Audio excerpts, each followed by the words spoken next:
Distinguished delegates to the world's Parliament of Religions, ladies and gentlemen, welcome to the afternoon session of the opening day today, the 11th of September, 1893.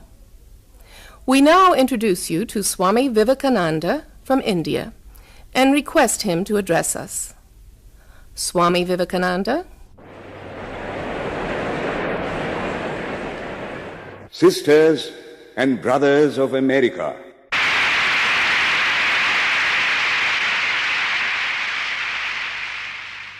it fills my heart with joy unspeakable to rise in response to the warm and cordial welcome which you have given us. I thank you in the name of the most ancient order of monks in the world. I thank you in the name of the Mother of Religions, and I thank you in the name of the millions and millions of Hindu people of all classes and sects. My thanks also to some of the speakers on this platform who, referring to the delegates from the Orient, have told you that these men from far-off nations may well claim the honor of bearing to different lands the idea of toleration. I am proud to belong to a religion which has taught the world both tolerance and universal acceptance. We believe not only in universal toleration, but we accept all religions as true. I am proud to belong to a nation which has sheltered the persecuted and the refugees of all religions and all nations of the earth. I am proud to tell you that we have gathered in our bosom the purest remnant of the Israelites who came to southern India and took refuge with us in the very year in which their holy temple was shattered to pieces by Roman tyranny. I am proud to belong to the religion which has sheltered and is still fostering the remnant of the grand Zoroastrian nation. I will quote to you, brethren, a few lines from a hymn which I remember to have repeated from my earliest boyhood, which is every day repeated by millions of human beings. As the different streams, having their sources in different places, all mingle their water in the sea, so, O Lord, the different paths which men take through different tendencies, various though they appear, crooked or straight, all lead to Thee. The present convention, which is one of the most august assemblies ever held, is in itself a vindication, a declaration to the world of the wonderful doctrine preached in the Gita. Whosoever comes to me, through whatsoever form, I reach him. All men are struggling through paths which in the end lead to me. Sectarianism, bigotry, and its horrible descendant, fanaticism, have long possessed this beautiful earth. They have filled the earth with violence, drenched it often and often with human blood, destroyed civilization, and sent whole nations to despair. Had it not been for these horrible demons, human society would be far more advanced than it is now. But their time is come, and I fervently hope that the bell that tolled this morning in honor of this convention may be the death knell of all fanaticism, of all persecutions with the sword or with the pen, and of all uncharitable feelings between persons wending their way to the same goal.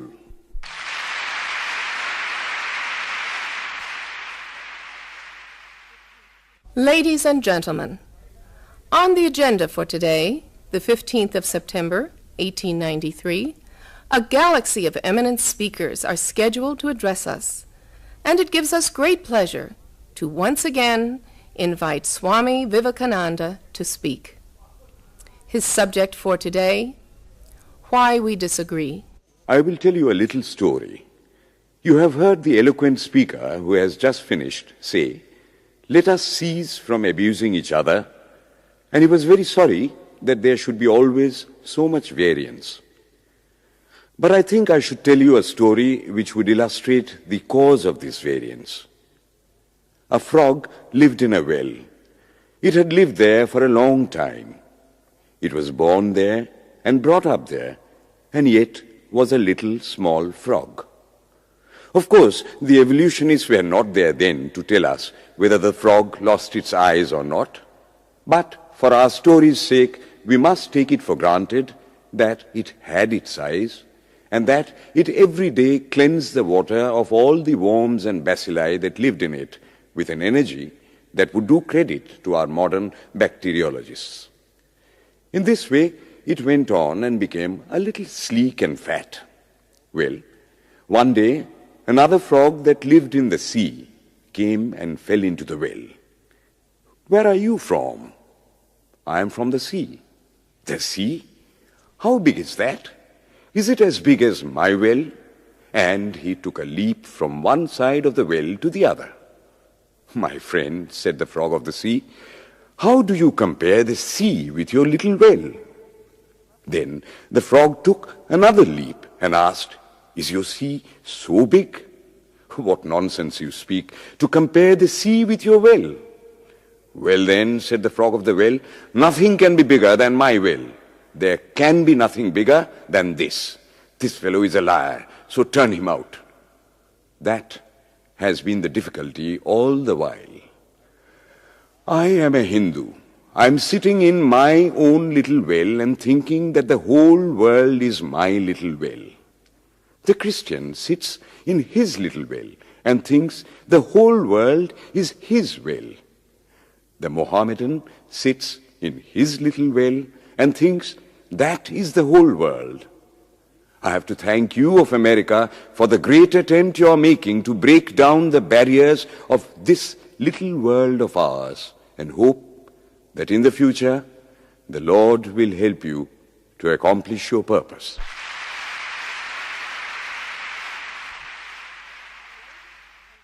Delegates and friends, today, the 19th of September, 1893, is the 9th day of the World's Parliament of Religions. We have had the privilege of listening to many distinguished speakers from the world over address us on a variety of subjects. The time is at hand to now listen to the great monk from India, Swami Vivekananda, read his paper on Hinduism. Ladies and gentlemen, Swami Vivekananda. From the high spiritual flights of the Vedanta philosophy, of which the latest discoveries of science seem like echoes, to the low ideas of idolatry with its multifarious mythology, the agnosticism of the Buddhists and the atheism of the Jains, each and all have a place in the Hindu's religion. Where then, the question arises, where is the common center to which all these widely diverging radii converge? Where is the common basis upon which all these seemingly hopeless contradictions rest? And this is the question I shall attempt to answer. The Hindus have received their religion through revelation, the Vedas.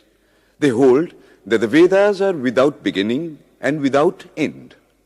It may sound ludicrous to this audience how a book can be without beginning or end. But by the Vedas, no books are meant. They mean the accumulated treasury of spiritual laws discovered by different persons in different times. Just as the law of gravitation existed before its discovery and would exist if all humanity forgot it, so is it with the laws that govern the spiritual world. The moral, ethical, and spiritual relations between soul and between individual spirits and the Father of all spirits were there before their discovery and would remain even if we forgot them.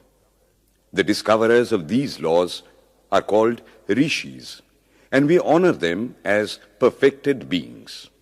I'm glad to tell this audience that some of the very greatest of them were women.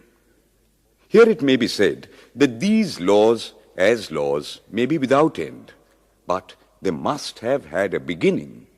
The Vedas teach us that creation is without beginning or end. Science is said to have proved that the sum total of cosmic energy is always the same.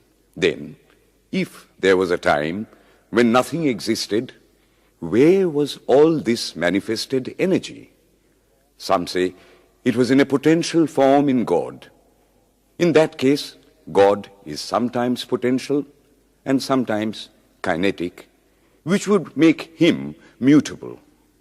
Everything mutable is a compound, and everything compound must undergo that change which is called destruction. So, God would die, which is absurd. Therefore, there never was a time when there was no creation. If I may be allowed to use a simile, creation and creator are two lines without beginning and without end, running parallel to each other. God is the ever-active providence by whose power systems after systems are being evolved out of chaos, made to run for a time and again destroyed. This is what the Brahmin boy repeats every day. The sun and the moon the Lord created like the suns and moons of previous cycles. And this agrees with modern science. Here I stand, and if I shut my eyes and try to conceive my existence, what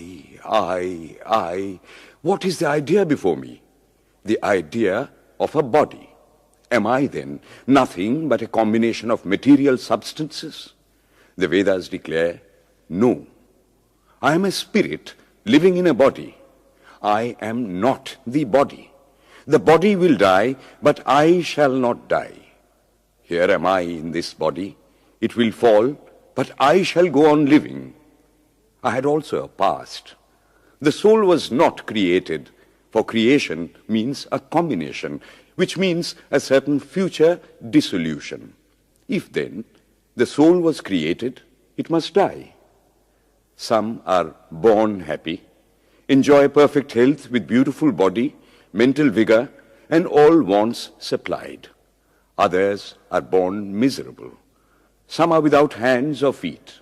Others again are idiots and only drag on a wretched existence. Why, if they are all created, why does a just and merciful God create one happy and another unhappy? Why is he so partial? Nor would it mend matters in the least to hold that those who are miserable in this life will be happy in a future one. Why should a man be miserable even here in the reign of a just and merciful God? In the second place, the idea of a creator God does not explain the anomaly, but simply expresses the cruel fiat of an all-powerful being. There must have been causes then, before his birth, to make a man miserable or happy, and those were his past actions. Are not all the tendencies of the mind and the body accounted for by inherited aptitude? Here are two parallel lines of existence, one of the mind, the other of matter. If matter and its transformations answer for all that we have, there is no necessity for supposing the existence of a soul. But it cannot be proved that thought has been evolved out of matter. And if a philosophical monism is inevitable, spiritual monism is certainly logical and no less desirable than a materialistic monism. But neither of these is necessary here. We cannot deny that bodies acquire certain tendencies from heredity, but those tendencies only mean the physical configuration through which a peculiar mind alone can act in a peculiar way. There are other tendencies peculiar to a soul caused by his past actions, and a soul with a certain tendency would, by the laws of affinity, take birth in a body which is the fittest instrument for the display of that tendency. This is in accord with science, for science wants to explain everything by habit, and habit is got through repetitions.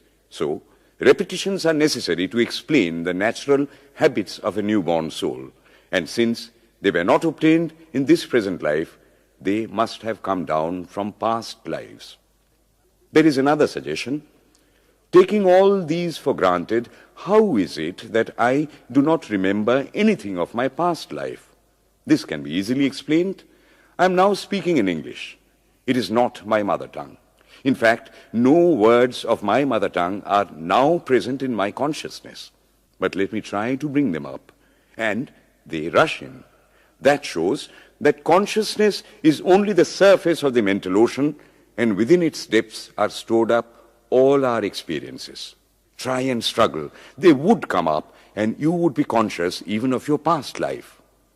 This is direct and demonstrative evidence. Verification is the perfect proof of a theory, and here is the challenge thrown to the world by the rishis. We have discovered the secret by which the very depths of the ocean of memory can be stirred up. Try it, and you would get a complete reminiscence of your past life. So then, the Hindu believes that he is a spirit.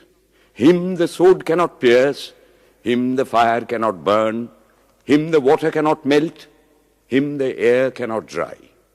Is nowhere, but whose center is located in the body, and that death means the change of this center from body to body. Nor is the soul bound by the conditions of matter.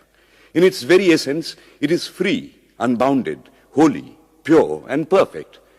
But somehow or other, it finds itself tied down to matter and thinks of itself as matter. Why should the free, perfect, and pure being be thus under the thraldom of matter, is the next question. How can the perfect soul be deluded into the belief that it is imperfect? We have been told that the Hindus shirk the question and say that no such question can be there. Some thinkers want to answer it by positing one or more quasi-perfect beings and use big scientific names to fill up the gap. But naming is not explaining. The question remains the same. How can the perfect become the quasi-perfect?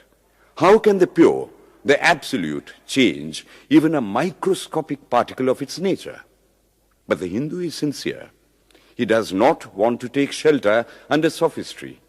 He is brave enough to face the question in a manly fashion, and his answer is, I do not know. I do not know how the perfect being, the soul, came to think of itself as imperfect, as joined to and conditioned by matter. But the fact is a fact for all that. It is a fact in everybody's consciousness that one thinks of oneself as the body. The Hindu does not attempt to explain why one thinks one is the body. The answer, that it is the will of God, is no explanation. This is nothing more than what the Hindu says, I do not know. Well then, the human soul is eternal and immortal, perfect and infinite, and death means only a change of center from one body to another. The present is determined by our past actions, and the future by the present. The soul will go on evolving up or reverting back from birth to birth and death to death. But here is another question. Is man a tiny boat in a tempest, raised one moment on the foamy crest of a billow and dashed down into a yawning chasm the next, rolling to and fro at the mercy of good and bad actions, a powerless, helpless wreck in an ever-raging, ever-rushing, uncompromising current of cause and effect, a little moth placed under the wheel of causation, which rolls on, crushing everything in its way, and waits not for the widow's tears or the orphan's cry? The heart sinks at the idea. Yet, this is the law of nature. Is there no hope? Is there no escape? Was the cry that went up from the bottom of the heart of despair. It reached the throne of mercy, and words of hope and consolation came down and inspired a Vedic sage, and he stood up before the world and in trumpet voice proclaimed the glad tidings. Hear ye, children of immortal bliss, even ye that reside in higher spheres. I have found the Ancient One who is beyond all darkness, all delusion. Knowing him alone, you shall be saved from death over again. Children of immortal bliss. What a sweet, what a hopeful name. Allow me to call you, brethren, by that sweet name, heirs of immortal bliss. Yea, the Hindu refuses to call you sinners. We are the children of God, the sharers of immortal bliss, holy and perfect beings. Ye divinities on earth, sinners. It is a sin to call a man so. It is standing libel on human nature. Come up, O lions, and shake off the delusion that you are sheep. You are souls immortal, spirits free, blessed and eternal. Ye are not matter, ye are not bodies. Matter is your servant, not you the servant of matter. Thus it is that the Vedas proclaim not a dreadful combination of unforgiving laws, not an endless prison of cause and effect, but that at the head of all these laws, in and through every particle of matter and force stands one, by whose command the wind blows, the fire burns, the clouds rain, and death stalks upon the earth. And what is his nature? He is everywhere, the pure and formless one, the Almighty and the All-Merciful. Thou art our Father, thou art our Mother, thou art our beloved friend, thou art the source of all strength. Give us strength. Thou art he that beareth the burdens of the universe. Help me bear the little burden of this life. Thus sang the rishis of the Vedas. And how to worship him? Through love. He is to be worshipped as the one beloved, dearer than everything in this and the next life. This is the doctrine of love declared in the Vedas, and let us see how it is fully developed and taught by Krishna, whom the Hindus believe to have been God incarnate on earth. He taught that a man ought to live in this world like a lotus leaf, which grows in water, but is never moistened by water. So a man ought to live in the world, his heart to God and his hands to work. It is good to love God for hope of reward in this or the next world, but it is better to love God for love's sake. And the prayer goes, Lord, I do not want wealth, nor children, nor learning. If it be thy will, I shall go from birth to birth. But grant me this, that I may love thee without the hope of reward. Love unselfishly for love's sake. One of the disciples of Krishna, the then Emperor of India, was driven from his kingdom by his enemies and had to take shelter with his queen in a forest in the Himalayas. And there, one day, the queen asked him how it was that he, the most virtuous of men, should suffer so much misery. Yudhishthira answered, Behold, my queen, the Himalayas. How grand and beautiful they are. I love them. They do not give me anything, but my nature is to love the grand, the beautiful. Therefore, I love them. Similarly, I love the Lord. He is the source of all beauty, of all sublimity. He is the only object to be loved. My nature is to love him, and therefore I love. I do not pray for anything. I do not ask for anything. Let him place me wherever he likes. I must love him for love's sake. I cannot trade in love. The Vedas teach that the soul is divine, only held in the bondage of matter. Perfection will be reached when this bond will burst, and the word they use for it is, therefore, mukti, freedom. Freedom from the bonds of imperfection, freedom from death and misery. And this bondage can only fall off through the mercy of God, and this mercy comes on the pure. So, purity is the condition of his mercy. How does that mercy act? He reveals himself to the pure heart. The pure and the stainless see God. Yea, even in this life. Then and then only, all the crookedness of the heart is made straight. Then all doubt ceases. He is no more the freak of a terrible law of causation. This is the very center, the very vital conception of Hinduism. The Hindu does not want to live upon words and theories. If there are existences beyond the ordinary sensuous existence, he wants to come face to face with them. If there is a soul in him which is not matter, if there is an all-merciful universal soul, he will go to him direct. He must see him, and that alone can destroy all doubts. So, the best proof a Hindu sage gives about the soul, about God, is, I have seen the soul, I have seen God. And that is the only condition of perfection.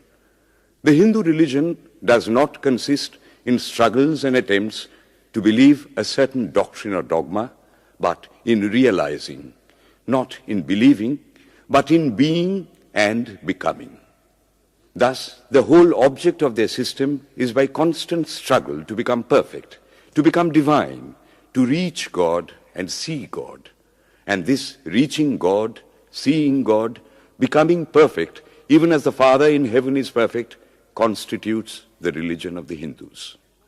And what becomes of a man when he attains perfection? He lives a life of bliss infinite.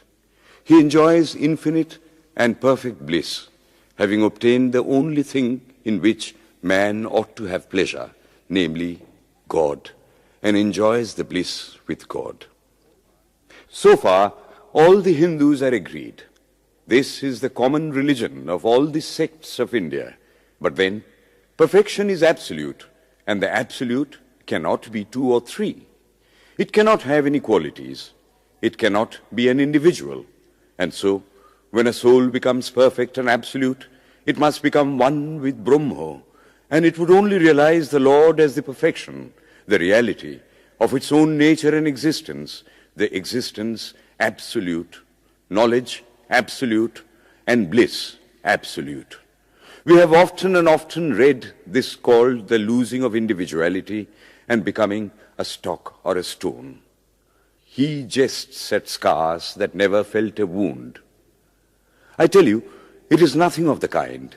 If it is happiness to enjoy the consciousness of this small body, it must be greater happiness to enjoy the consciousness of two bodies, the measure of happiness increasing with the consciousness of an increasing number of bodies, the aim, the ultimate of happiness being reached when it would become a universal consciousness. Therefore, to gain this infinite universal individuality, this miserable little prison individuality must go. Then alone can death cease when I am one with life. Then alone can misery cease when I am one with happiness itself. Then alone can all error cease when I am one with knowledge itself. And this is the necessary scientific conclusion. Science has proved to me that physical individuality is a delusion, that really my body is one little continuously changing body in an unbroken ocean of matter, and Advaita, or unity, is the necessary conclusion with my other counterpart, soul. Science is nothing but the finding of unity. As soon as science would reach perfect unity, it would stop from further progress, because it would reach the goal. Thus, chemistry could not progress farther when it would discover one element out of which all others could be made. Physics would stop when it would be able to fulfill its services in discovering one energy of which all the others are but manifestations. And the science of religion become perfect when it would discover Him who is the one life in a universe of death, Him who is the constant basis of an ever-changing world, one who is the only soul of which all souls are but delusive manifestations.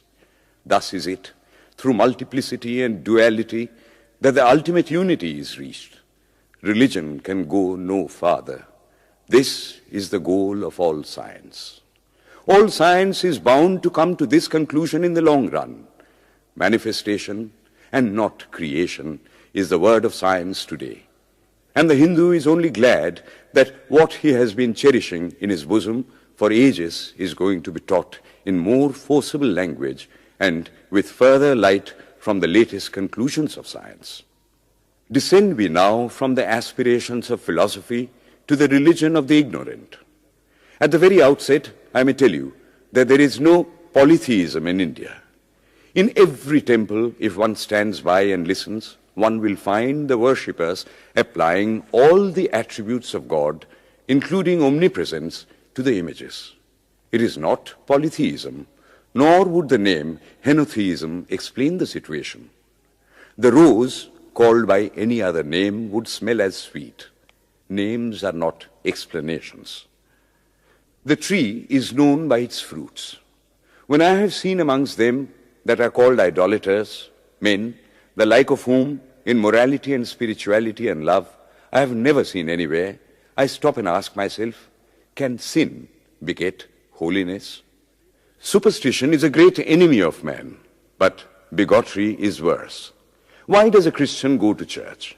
Why is the cross holy? Why is the face turned toward the sky in prayer? Why are there so many images in the Catholic Church? Why are there so many images in the minds of Protestants when they pray? My brethren, we can no more think about anything without a mental image than we can live without breathing. By the law of association, the material image calls up the mental idea and vice versa. This is why the Hindu uses an external symbol when he worships. He will tell you it helps to keep his mind fixed on the being to whom he prays. He knows, as well as you do, that the image is not God, is not omnipresent. After all, how much does omnipresence mean to almost the whole world? It stands merely as a word, a symbol. Has God superficial area? If not, when we repeat that word omnipresent, we think of the extended sky or of space. That is all. As we find that somehow or other, by the laws of our mental constitution, we have to associate our ideas of infinity with the image of the blue sky or of the sea, so we naturally connect our idea of holiness with the image of a church, a mosque, or a cross.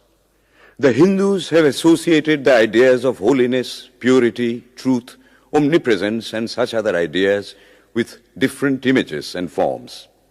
But with this difference, that while some people devote their whole lives to their idol of a church and never rise higher, because with them religion means an intellectual assent to certain doctrines and doing good to their fellows, the whole religion of the Hindu is centered in realization. Man is to become divine by realizing the divine. Idols or temples or churches or books are only the supports, the helps of his spiritual childhood, but on and on he must progress. He must not stop anywhere. External worship, material worship, say the scriptures, is the lowest stage. Struggling to rise high, mental prayer is the next stage. But the highest stage is when the Lord has been realized. Mark, the same earnest man who is kneeling before the idol tells you, him the sun cannot express, nor the moon, nor the stars, the lightning cannot express him, nor what we speak of as fire. Through him they shine. But he does not abuse anyone's idol or call its worship sin. He recognizes in it a necessary stage of life. The child is father of the man. Would it be right for an old man to say that childhood is a sin or youth is a sin? If a man can realize his divine nature with the help of an image, would it be right to call that a sin? Nor, even when he has passed that stage, should he call it an error. To the Hindu, man is not traveling from error to truth, but from truth to truth, from lower to higher truth.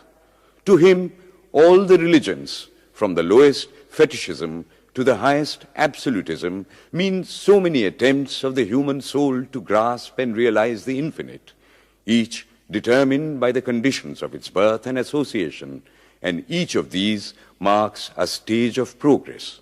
And every soul is a young eagle soaring higher and higher, gathering more and more strength till it reaches the glorious sun. Unity in variety is the plan of nature, and the Hindu has recognized it. Every other religion lays down certain fixed dogmas and tries to force society to adopt them. It places before society only one coat which must fit Jack and John and Henry all alike. If it does not fit John or Henry, he must go without a coat to cover his body. The Hindus have discovered that the absolute can only be realized or thought of or stated through the relative, and the images, crosses and crescents are simply so many symbols, so many pegs to hang spiritual ideas on. It is not that this help is necessary for everyone, but those that do not need it have no right to say that it is wrong, nor is it compulsory in Hinduism. One thing I must tell you, idolatry in India does not mean anything horrible. It is not the mother of harlots. On the other hand, it is the attempt of undeveloped minds to grasp high spiritual truths. The Hindus have their faults, they sometimes have their exceptions, but mark this, they are always for punishing their own bodies and never for cutting the throats of their neighbors. If the Hindu fanatic burns himself on the pyre, he never lights the fire of inquisition. And even this cannot be laid at the door of his religion any more than the burning of witches can be laid at the door of Christianity. To the Hindu, then, the whole world of religions is only a traveling, a coming up of different men and women through various conditions and circumstances to the same goal. Every religion is only evolving a God out of the material man, and the same God is the inspirer of all of them. Why, then, are there so many contradictions? They are only apparent, says the Hindu. The contradictions come from the same truth, adapting itself to the varying circumstances of different natures. It is the same light coming through glasses of different colors, and these little variations are necessary for purposes of adaptation. But in the heart of everything, the same truth reigns. The Lord has declared to the Hindu in his incarnation as Krishna, I am in every religion as the thread through a string of pearls. Wherever thou seest extraordinary holiness and extraordinary power raising and purifying humanity, know thou that I am there. And what has been the result? I challenge the world to find throughout the whole system of Sanskrit philosophy any such expression as that the Hindu alone will be saved and not others. Says Vyasa, we find perfect men even beyond the pale of our caste and creed. One thing more, how then can the Hindu, whose whole fabric of thought centers in God, believe in Buddhism, which is agnostic, or in Jainism, which is atheistic? The Buddhists or the Jains do not depend upon God, but the whole force of their religion is directed to the great central truth in every religion, to evolve a God out of man. They have not seen the Father, but they have seen the Son, and he that hath seen the Son